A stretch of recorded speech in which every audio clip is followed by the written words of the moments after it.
Hello, students. Welcome to the science class.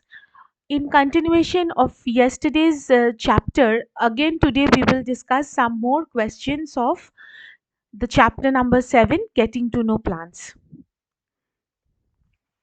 Name the main parts of the plant. Which part of the plant carries water and mineral from the roots to the leaves and flowers? The main part of the plants are root, branches, stem, leaves, flower, fruits. Okay, and the stem of the plant carries water from the roots to the leaves and other parts, because roots they remain in the soil underground, they remain under the soil, and they take out the water or absorb the water and minerals from the soil and give it to the plant, to the stem, and then through the stem it is being carried away and then reaches to the leaf, where by the chlorophyll and sunlight and carbon dioxide and the water which is being carried by the steam, photosynthesis is happened, and by that process of photosynthesis the food is prepared. Okay, next question. What is the difference between a shrub and a tree? Give one example. What is the difference? You can tell that is, shrub are medium sized and trees are long and tall and big plant. So what is the example? The example of the shrub is the rose plant, and the tree example of the tree is the mango plant. Now, the number 3 question. How does a climber plant differ from a creeper plant? Name two climbers and two creepers. So, you must have heard about these two variety.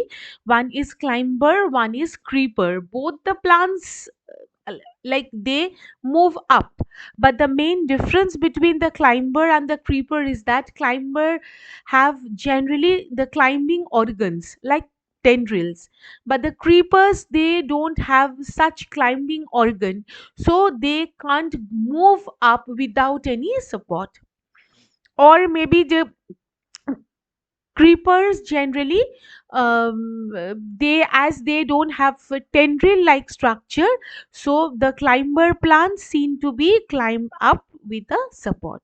So name of the climber is the pea plant or the grapevine, and name of the creeper are the strawberry plant and the money plant. You would have seen the money plant at your home. It's very common plant, that is, if you give a support, with the support it will scatter, it will move in different directions.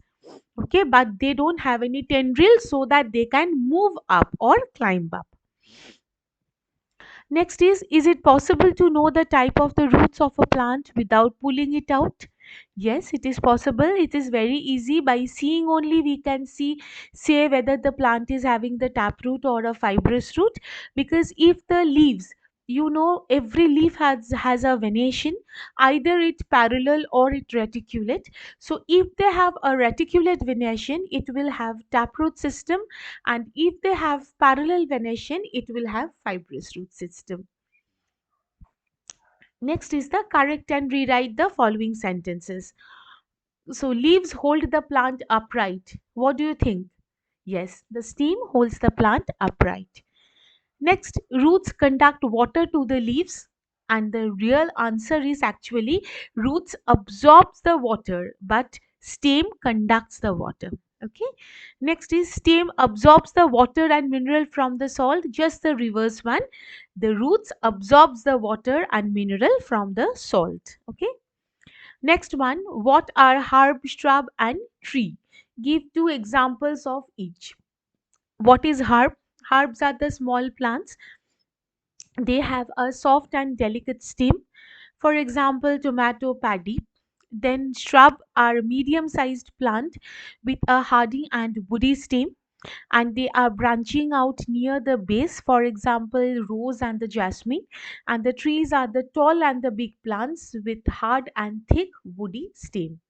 What is the example? This is neem and mango. Okay, trees example. So next is, what is a root? State the various functions of the root. Name the two types of roots found in the plant. So what is root? The part of the plant which is underground, that is which is below the ground, they are called the roots. Now roots, for what is the function of the root?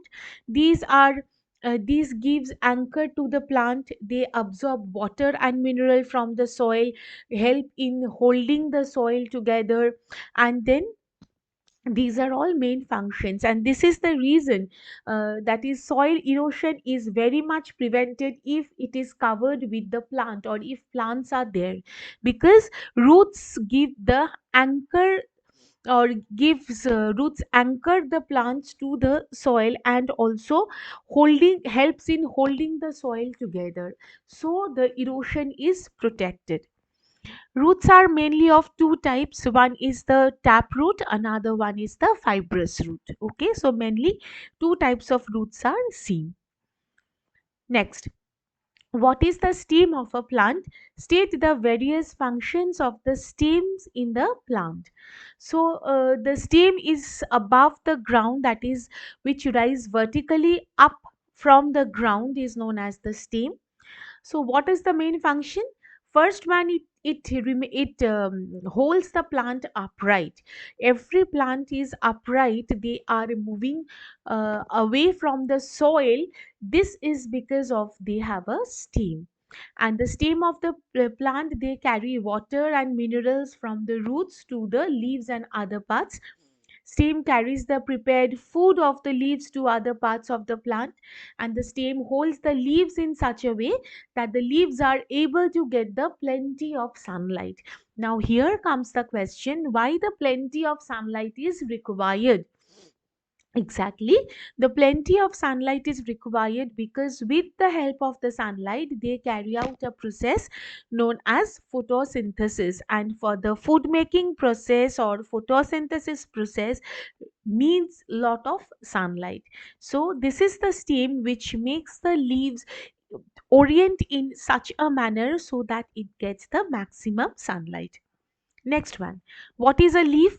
What are the functions of the leaves of a plant? So leaf is a thin, broad, flat and green part of the plant which is attached to the stem.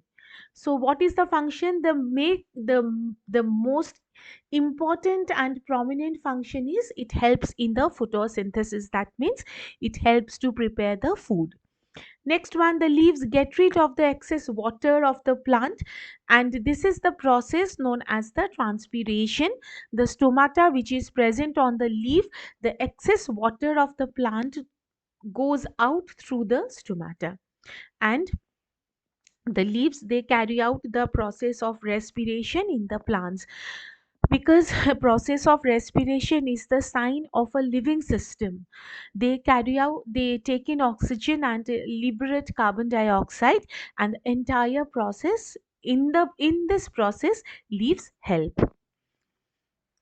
What is photosynthesis? Why is it essential for plants? What part does chlorophyll play in photosynthesis? So, the process by which the green plants use sunlight to make the food from carbon dioxide, water, sunlight, chlorophyll, this is photosynthesis. And why it is essential? Because it is the ultimate energy, ultimate food that is being prepared by photosynthesis. So, this is very much essential for the plant. And what part does chlorophyll play in photosynthesis? They help to trap the energy from sunlight. When you will go to higher classes, you will learn how chlorophyll helps in the trapping of sunlight. So, but as of now, just keep it in mind, chlorophyll helps in trapping sun energy or the solar energy. Next question, what are taproots and what are fibrous roots? Name one plant having taproot and another having fibrous root. So, what is taproot? It is the straight tapering root which grows vertically down the soil and gives out branches. So, it is the main root, it is the tapering root which grows into the vertically down into the soil and gives off many branches. Suppose we say, for example, pea neem, all these trees are having the top tap roots, and the fibrous roots are the thin fiber like roots, which, for example, paddy and wheat. What is venation? What are the two main types of venation? What is the relationship between the type of venation in leaf and the type of root in the plant? What is venation? Arrangement of the veins. There are midrib and veins and venules are present in the leaf.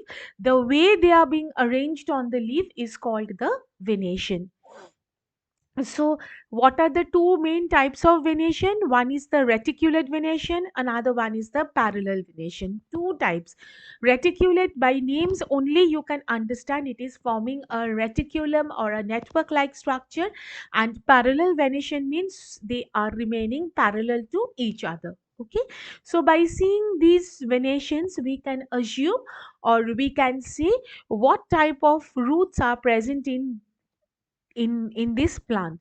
So the plants are having the reticulate venation will have the tap roots, and the plants are having the parallel venations will have fibrous roots. Okay, so I hope by the question yesterday's as well as today's question answer the discussion from the awareness, you are quite clear about the chapter. Even then, if you have any doubt, please do ask me and clarify your doubt. Read it nicely, carefully, practice all the diagrams what I have given to you. Next day we will start with a new chapter. Till then, stay safe, stay well. Thank you.